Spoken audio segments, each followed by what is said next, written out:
Okay, think about this for a second.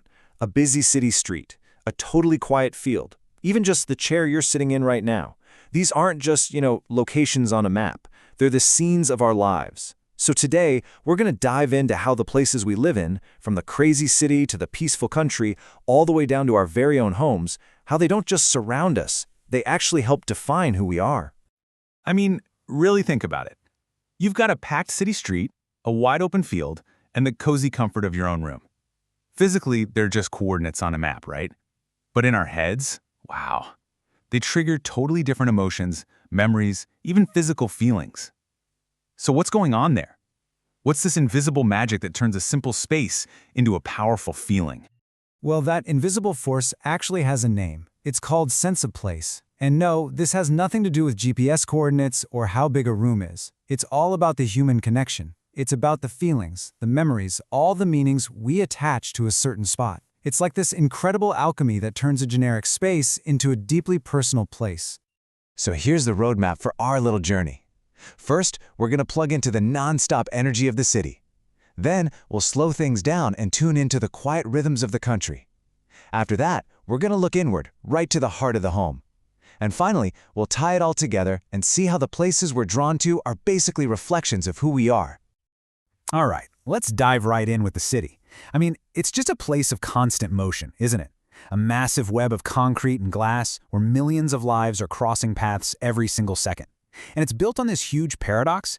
It's a place where you can feel totally anonymous, but at the exact same time, feel super connected to something massive. And this really gets to the heart of that urban duality. On one hand, you have total anonymity.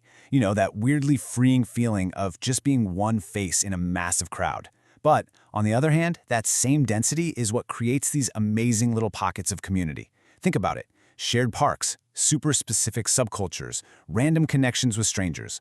All of that stuff thrives in the exact same environment that lets you feel completely invisible.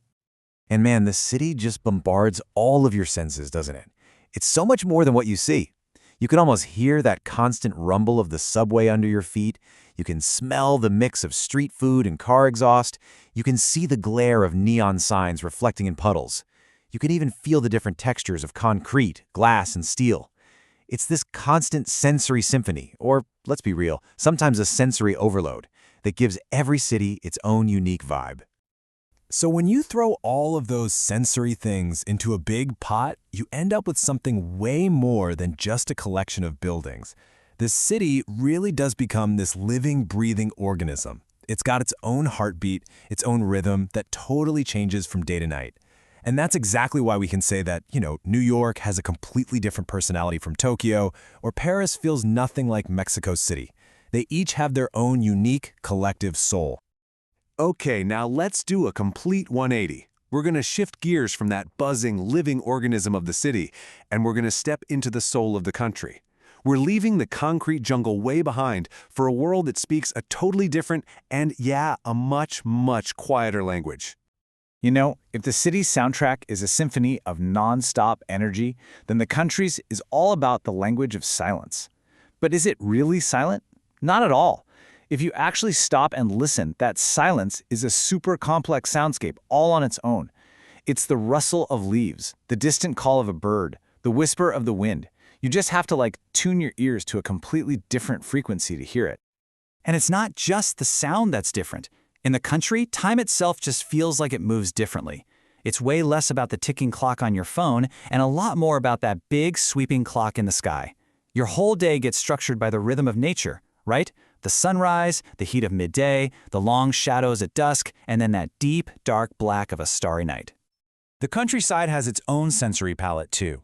It's not the neon signs and car exhaust of the city, it's something way more elemental. It's that amazing smell of damp earth right after it rains. Or that feeling you get when you look up at a huge open sky and suddenly realize just how small you are. And that feeling, it can be both really humbling and at the same time, just incredibly peaceful. It's funny. Whether you're someone who thrives on the city's energy or someone who finds peace in the country's quiet, a lot of the time we're all searching for the same thing, just a place to anchor ourselves. There's this great quote that says, "Home is not a place, it's a feeling." And that feeling, well, that's exactly what we're diving into next. So let's zoom all the way in on that feeling. We're going to our most personal, most intimate space, the home. And it's so much more than just a dot on a map, isn't it? For so many of us, it's the absolute center of our personal universe. So, what is it that turns a simple house into a home? Well, it kind of happens in layers. I mean, at first, it's just shelter, right? 4 walls and a roof. But then you add people, and you add their shared lives. And those lives create this unique sensory signature. You know, the smell of coffee brewing in the morning, the sound of a specific person's footsteps. And over time, all of that just soaks into the walls and becomes memory. Okay, let's get really personal for a second.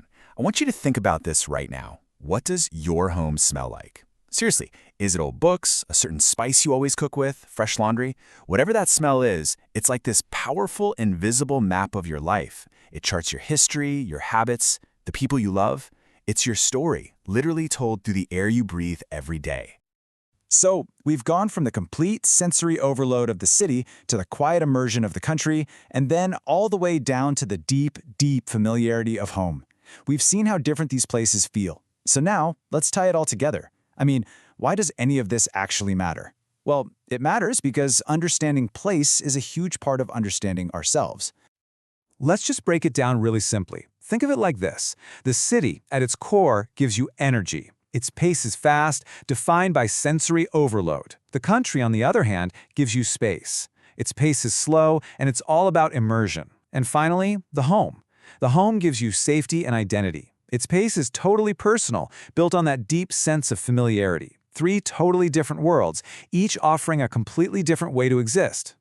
And really, here's the biggest takeaway from all of this. Your reaction to these places, it's basically a mirror. The fact that you might find the city totally exciting while your friend finds it loud and chaotic, or that you think the country is peaceful while someone else finds it, well, kind of boring, that's not random. It reveals something really fundamental about your personality, your values, and what you're actually looking for in life.